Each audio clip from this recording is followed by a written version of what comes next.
بسم اللہ الرحمن الرحیم نحمدہ ونصلی علی رسولہ الکریم والحمد للہ رب العالمین۔ نوحہ کرنے سے آپ صلی اللہ علیہ وسلم نے منع فرمایا، تو اس کی کچھ حدیثیں ہم نے گزشتہ سبق میں پڑھی، تو آج ہم حضرت ام عطیہ رضی اللہ عنہا کی حدیث سے اپنے سبق کی ابتدا کریں گے۔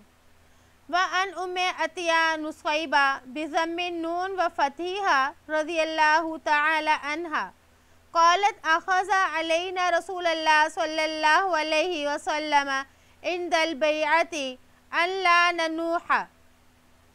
حضرت ام عطیہ نصیبہ رضی اللہ عنہا، یعنی نون پر پیش اور زبر دونوں طرح پڑھا جا سکتا ہے، نصیبہ یا نصیبہ،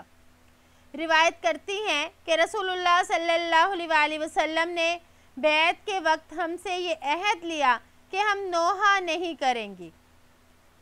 تو اس میں یہ اب بات آ گئی کہ آپ صلی اللہ علیہ وسلم نے نوحہ نہ کرنے پر ان سے بیعت لی، تو علماء فرماتے ہیں کہ اس حدیث سے معلوم ہوا کہ آپ صلی اللہ علیہ وسلم کے نزدیک نوحہ کرنا بہت بڑا جرم تھا، اسی لیے بیعت کرنے میں اس کو بھی داخل کیا، یعنی اس کا بھی عہد لیا گیا۔ دوسری بات علماء فرماتے ہیں کہ عورتوں کی بیعت میں آپ یہ عہد لیتے تھے کیونکہ نوحہ پر عموماً عورتیں ہی زیادہ اس پر عمل کرتی ہیں اور مرد تو کم ہی نوحہ کرتے ہیں، ورنہ فی نفسی ہی اگر مرد بھی نوحہ کرتے ہوں تو یہ منع اور حرام ہوگا، تو اس لیے خاص طور پر عورتوں کا ذکر اس وجہ سے کیا کہ کثرت سے ان میں نوحہ کرنا پایا جاتا ہے۔ وَعَنْ نُعْمَانَ بِنْ بَشِيرٍ رضی اللہ عنہما اغمی علی عبداللہ بن رواحہ رضی اللہ عنہ فجعلت اختہ تبکی واجبلا وکذا وکذا تعدد علیہ فقال حین آفاق ما قلت شیئا الا قیل لی انت کذاک، رواہ البخاری۔ حضرت نعمان بن بشیر رضی اللہ تعالیٰ عنہ سے روایت ہے کہ حضرت عبداللہ بن رواحہ پر جب بے ہوشی طاری ہوئی تو ان کی بہن رونے لگی اور کہنے لگی، ہائے اے پہاڑ، ہائے ایسے اور ایسے، تو ان کی خوبیاں بیان کرنے لگی۔ پس جب ان کو افاقہ ہوا تو فرمایا، تم نے جو کچھ کہا مجھ سے پوچھا جاتا کیا تم اسی طرح ہی ہو؟ تو فرمایا کہ ان کی بہن نے ایسا جو ہے ان پر ایک طرح سے نوحہ کیا۔ تو یہ نعمان بن بشیر کی والدہ ہیں، تو علماء فرماتے ہیں کہ مرنے والے پر جب کسی کی ایسی خوبیاں بیان کی جائیں جو اس میں نہیں تھی تو فرشتے اس کو سزا دیتے ہیں اور اس سے پوچھتے ہیں کیا تم میں یہ خوبیاں ہیں، اور اگر واقعی اس میں وہ خوبیاں موجود ہیں تو پھر یہ منع نہیں ہے، یعنی مبالغہ کرنا، بتکلف اس کی خوبیوں کو بیان کرنا یہ منع ہے۔ وعن ابن عمر رضی اللہ عنہما قال اشتکا سعد بن عبادہ رضی اللہ عنہ شکوى فأتاه رسول اللہ صلی اللہ علیہ وسلم یعودہ مع عبد الرحمن بن عوف، سعد بن ابی وقاص، عبداللہ بن مسعود رضی اللہ عنہم، فلما دخل علیہ وجدہ فی غشیتی فقال اقذا، قالوا یا رسول اللہ، فبکا رسول اللہ صلی اللہ علیہ وسلم، فلما رأى القوم بکاء النبی صلی اللہ علیہ وسلم بکوا، قال الا تسمعون ان اللہ لا يعذب بدمع العین ولا بحزن القلب ولكن يعذب بهذا، وأشار إلى لسانه أو يرحمه، متفق علیہ۔ حضرت عبداللہ بن عمر رضی اللہ عنہما سے روایت ہے کہ جب حضرت سعد بن عبادہ رضی اللہ عنہ بیمار ہوئے تو آپ صلی اللہ علیہ وسلم عبد الرحمن بن عوف، سعد بن ابی وقاص اور عبداللہ بن مسعود رضی اللہ عنہم کی معیت میں ان کی عیادت کے لیے تشریف لے گئے۔ جب ان کے پاس پہنچے تو انہیں بے ہوش پایا۔ آپ صلی اللہ علیہ وسلم نے پوچھا کیا ان کا انتقال ہو گیا ہے؟ تو انہوں نے عرض کیا اللہ کے رسول نہیں۔ تو آپ صلی اللہ علیہ وسلم بے اختیار رو پڑے۔ جب لوگوں نے آپ کو روتے ہوئے دیکھا تو ان پر بھی گریہ طاری ہو گیا۔ آپ نے ارشاد فرمایا کیا تم سنتے نہیں کہ اللہ آنکھ کے آنسو کی وجہ سے عذاب نہیں دیتا نہ دل کے غم کی وجہ سے، لیکن وہ تو اس کی وجہ سے عذاب دیتا ہے۔ پھر اپنی زبان کی طرف اشارہ فرمایا رحم فرماتا ہے۔ تو اس میں یہ ہے کہ جب آپ صلی اللہ علیہ وسلم نے اپنے صحابی کو اس حال میں دیکھا تو آپ کی آنکھوں سے آنسو جاری ہو گئے۔ تو اس سے معلوم ہوتا ہے کہ غم اور پریشانی کے وقت بے اختیار آنسوؤں کا نکل آنا یا دل کا غمگین ہونا یہ ناجائز نہیں ہے۔ ہاں ایسے غم کے وقت میں ایسی باتوں کا اظہار کرے جس کو شریعت میں منع فرمایا ہے تو وہ ناجائز ہوگا۔ تو آپ صلی اللہ علیہ وسلم اپنے صحابی کی عیادت کے لیے تشریف لے گئے۔ تو عیادت کرنا آپ کی سنت ہے اور اس پر عمل کرنا چاہیے، اور ایک مسلمان کا دوسرے مسلمان کے حقوق میں سے یہ بھی ہے کہ جب وہ بیمار ہو تو اس کی عیادت کرنے کے لیے جائے۔ تو آپ صلی اللہ علیہ وسلم کا عیادت کے لیے جانا یہ آپ کی تواضع اور کمال کی علامت ہے۔ تو آپ نے فرمایا الا تسمعون،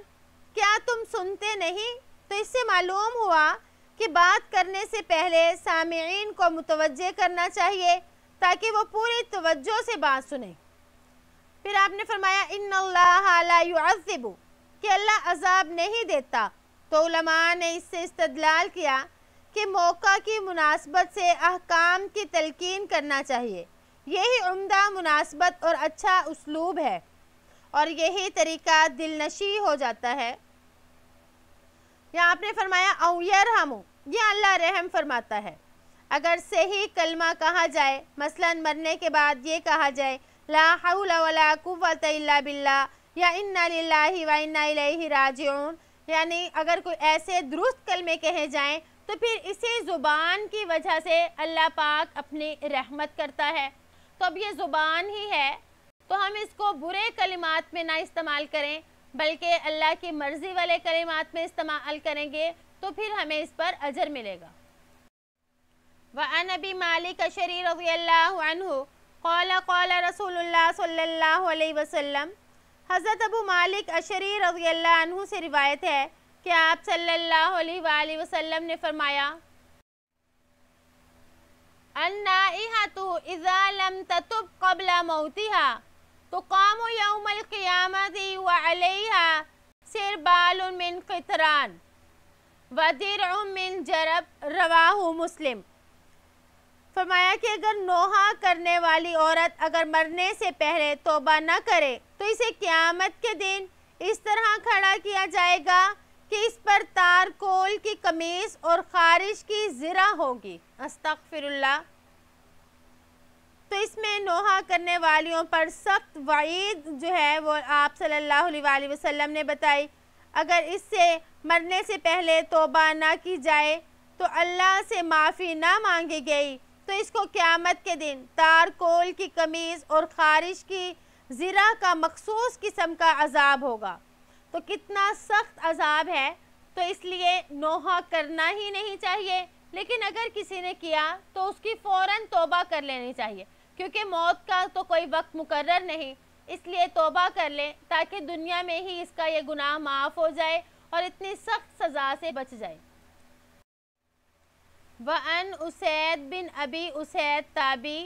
عن امرأۃ من المبایعات قالت کان فیما اخذ علینا رسول اللہ صلی اللہ علیہ وسلم فی المعروف الذی اخذ علینا الا نعثیہ فی الا نقمش وجہا ولا ندعو ویلا ولا نشق جیبا وَأَلَّا نَنشُرَ شَعْرًا، رواہ ابو داود بِإِسْنَادٍ حسن۔ حضرت اسید بن ابو اسید تابی اس عورت سے روایت کرتے ہیں جو رسول اللہ صلی اللہ علیہ وسلم سے بیعت کرنے والوں میں سے تھیں۔ انہوں نے بیان کیا وہ بھلائی کے کام جن کے کرنے کا آپ صلی اللہ علیہ وسلم نے ہم سے عہد لیا تھا، ان میں یہ عہد بھی شامل تھا کہ ہم اللہ کی نافرمانی نہیں کریں گے اور چہرے کو نہیں نوچیں گی، ہلاکت کی بد دعا نہ کریں گی، گریبان چاک نہ کریں گی اور بال نہ بکھیریں گی۔ تو اس حدیث میں کسی کے انتقال کے بعد چہرے کو نوچنا، ہلاکت کی بد دعا دینا، گریبان کو چاکنا، بال بکھیر دینا، یہ سب منع فرمایا جا رہا ہے، کیونکہ یہ زمانہ جاہلیت کے کاموں میں سے ہے اور اسلام زمانہ جاہلیت کی رسومات کو ختم کرنے کے لیے آیا تھا، اس لیے اس کو متعدد روایات میں متعدد عنوانات سے منع فرمایا جا رہا ہے کہ مسلمان عورتیں زمانہ جاہلیت کی رسومات سے مکمل طور پر اجتناب کریں۔ وعن ابی موسیٰ رضی اللہ عنہ ان رسول اللہ صلی اللہ علیہ وسلم قال ما من میت یموت فیقوم باقیہم فیقول واجبلا وسیدہ او نحو ذالک الا وکل به ملکان یلحظان اہکذا انت، رواہ ترمذی وقال حدیث حسن، اللحظ الدفع بجمع الید فی الصدر۔ حضرت ابو موسیٰ اشعری رضی اللہ عنہ سے روایت ہے کہ رسول اللہ صلی اللہ علیہ وسلم نے فرمایا جو بھی مرنے والا مرتا ہے تو اس پر رونے والے کھڑے ہو کر کہتے ہیں ہائے پہاڑ، ہائے سردار یا اس قسم کے اور الفاظ، تو اس میت پر 2 فرشتے مقرر کر دیے جاتے ہیں، وہ اسے مکے سے مارتے ہیں اور اس سے پوچھتے ہیں کیا تو ایسا ہی تھا؟ تو اس سے معلوم ہوا کہ مرنے والے کی بہت زیادہ خوبیاں بلا وجہ بیان نہ کی جائیں ورنہ اس پر یہ سزا ہوگی۔ اور اگر وعن ابی ہریرہ رضی اللہ عنہ قال قال رسول اللہ صلی اللہ علیہ وسلم اثنتان فی الناس ہما بہم کفر الطعن فی النسب والنیاحۃ علی المسجد۔ حضرت ابو ہریرہ رضی اللہ عنہ سے روایت ہے کہ آپ صلی اللہ علیہ وسلم نے فرمایا 2 چیزیں لوگوں میں ایسی ہیں جو ان کے حق میں کفر ہیں، نسب میں طعنہ زنی کرنا اور میت پر نوحہ کرنا، یعنی یہ 2 چیزیں ایسی ہیں جو انسان کو کفر تک پہنچا دینے والی ہیں۔ یہ حدیث پہلے بھی گزر چکی ہے اور اس حدیث میں یہ ہے کہ لوگوں کے نسب میں طعن کرنا اور میت پر نوحہ کرنا، یہ دونوں چیزیں زمانہ جاہلیت کے افعال میں سے ہیں اور اس پر عمل کرنے والا گویا کہ کافرانہ اور زمانہ جاہلیت کے اعمال اور رسومات کو زندہ کرنے والا ہے، تو اس لیے ان دونوں چیزوں کو شریعت اسلام نے حرام قرار دیا، تو اس لیے اس حرام کام سے بچنا چاہیے۔ اگر کوئی شخص ان حرام کاموں کو کرے گا تو گویا کہ وہ کفر تک پہنچ سکتا ہے، بلکہ کفر تک پہنچ جاتا ہے، تو اس وجہ سے ہمیں ہر اس کام سے بچنا چاہیے جو کہ زمانہ جاہلیت والے کام ہو اور شریعت اسلامیہ نے اس سے منع فرمایا ہو، اور ان کاموں کی طرف آ جانا چاہیے جس کا ہمیں شریعت اسلامیہ نے حکم دیا۔ اللہ تعالیٰ سے دعا ہے کہ اللہ پاک ہمیں وہی کام کرنے کی توفیق عطا فرمائے جو اللہ نے حکم دیے ہیں، اور ہم ان تمام کاموں سے بچیں جس کا اللہ نے بچنے کا حکم دیا۔ امید ہے کہ آپ کو آج کا سبق سمجھ آ گیا ہوگا۔ السلام علیکم ورحمۃ اللہ وبرکاتہ۔